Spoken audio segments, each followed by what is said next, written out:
Hey guys, I'm Jiu Cai. Do you know how many ethnic minorities there are in China? 22, 25, or 55?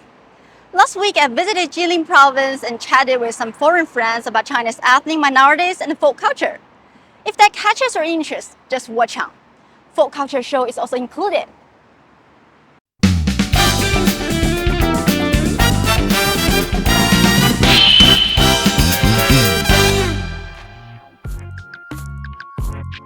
Take a guess. 22. Either 54 or 56. 56 ethnic groups.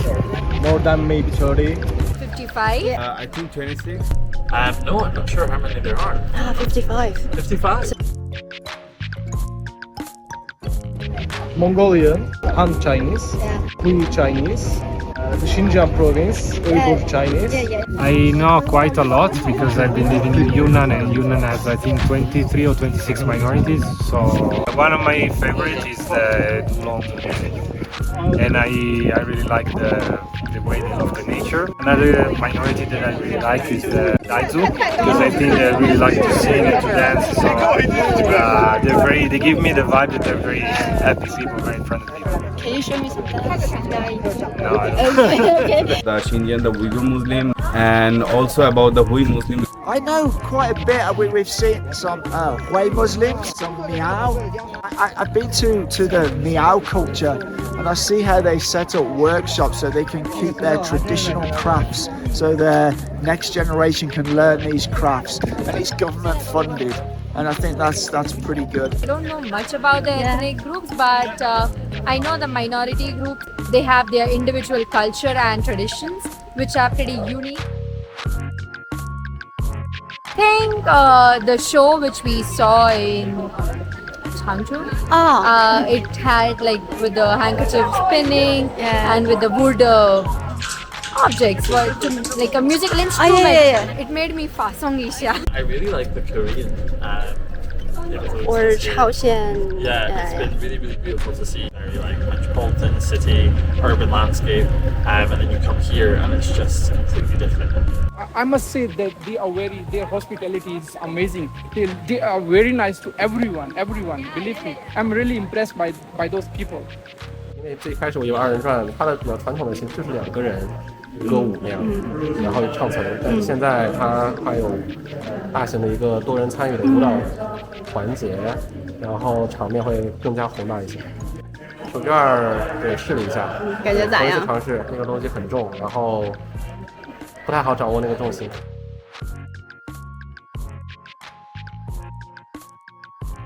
超演出舞蹈啊，超演出歌曲啊。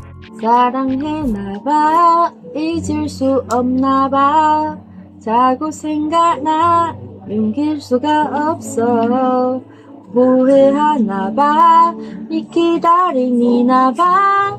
Country really loves food.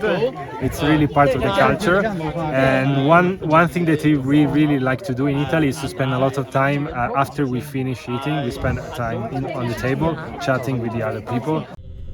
Wear kilts. They're kind of like big, heavy woolen tarts. They're skirts. Big, heavy woolen tarts and skirts. And we wear them for weddings, graduations, parties. The second thing I can introduce is called Ceilidh. A Ceilidh is like a big dance that we have. So we have lots of Scottish food. We have like a live band that will play, and everybody does traditional Scottish dancing. And Ceilidhs are some of the biggest workouts you'll ever do in your life. You sweat. The dancing is non-stop for hours and hours and hours. I've been to a Ceilidh before where it was 12 hours non-stop dancing. Yeah. You're so tired, but then you have so much fun. And you get to hear bagpipes, which are one of my favorite instruments. Oh, it's a pity you can't show us on the bus. No, it's a shame. It's a shame. Obviously, I'd love to do that. You know, the Chinese New Year is the biggest celebration, and in our country, we have a lot of. Basically, we don't have any disparity in our country. So everybody is equal in our country. Like any kind of religion, any people, like we feel like everybody is the same in our country. So in our our Bengali New Year day, we celebrate all the nationality, all the ethnic groups group and all the people around the whole country, we like come together and we celebrate together, and there we show a lot of our cultural stuff like cultural music, folk music.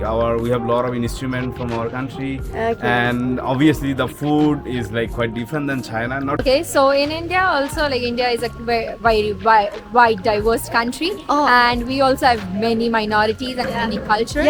Like each province has minimum like 3 to 4 cultural things, but yeah, each province has a main cultural thing. So now I stay in Mumbai. Mumbai belongs to the province of Maharashtra. We have a traditional dance called as Lavani.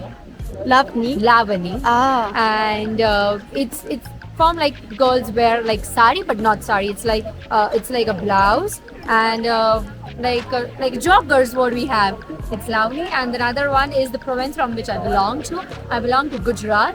So Gujarat has a good dance form called as Garba. So yesterday night we had a Garba, like a dance. I remember of Gujarat. And the dress is ghagra, chania choli, what we say. And it's like a whole big skirt, like very huge skirt. When you spin, it's very big and it's very colorful. In Pakistan, we have different Eid festival. Like Chinese celebrate their Chinese New Year, so we also celebrate different festival, and it's Eid. And we also have like family gathering, dinner together. So we have such kind of gatherings in Pakistan as well.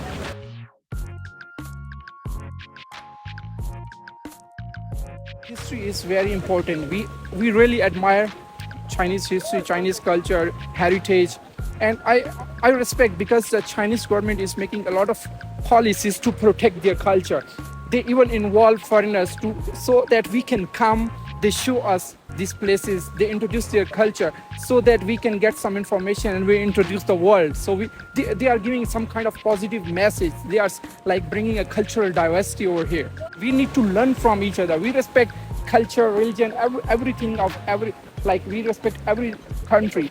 So I'm learning from here. I will inform my friends about the Chinese culture, how they have been, their hospitality and different, like they have these festivals over here. I will introduce, and of course when Chinese friends meet me, they ask about me, they ask about my dishes. We cook together sometimes in our school. We have been, and we like together we have been learning from each other. 民族文化它是人类文明的重要组成部分，它在某一个历史节点，它是充当了一个填补空白的一个重要的作用，所以它应该被保留、被传承，也应该被记载和传播发扬。记者的话，我们可以多去一些民族自治州去体验、去传播、去结合当地民俗、结合自己的观点，去输出一些像我们这样适合的对大众去接纳的东西，来传播这个文化。如果你是普通人的话，你也可以多去了解、多去体验。如果你对于个人的发展还有格局和视野的拓宽都是更重要的。To let people know more about it, or also like for example, if I belong to a minority culture in China, I should make sure that my children also learn about it and they are well aware about it, they spread about it, they let other people know about it. This is one way that we can keep it engaged. And the second one is to have more exposure to other people. That's important. Shanghai keep Shanghainese, Guangdong keep Cantonese, Xinjiang keep Uyghur language for the Uyghurs there. But it's not why is it a problem to learn another language too, you know? So how do you think we ordinary people can do to protect our precious culture? I think just keep doing what you're doing and just respect other people's culture is different sometimes to your own, but let them practice their culture, let them continue with their culture. And I think that's actually what's happening. The West always think that China don't care about these cultures, but from what I see, China care a lot about those cultures. They set up things so they can keep their traditional crafts and the way of living and their traditional clothing, all that kind of thing. I think there's a lot of respect for minorities within China. I don't know, maybe raising awareness, like even making younger people understanding that losing the culture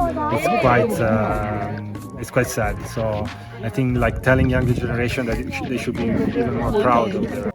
现在可能是年轻化更多一些吧，年轻的不能传承老一辈儿所就是传承下来的东西，所以说有些东西可能会消亡。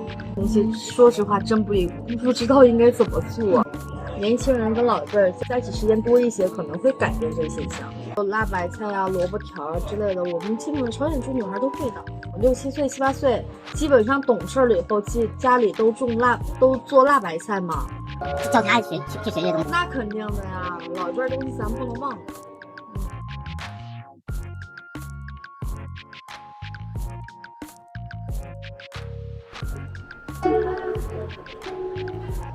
For Changchun people!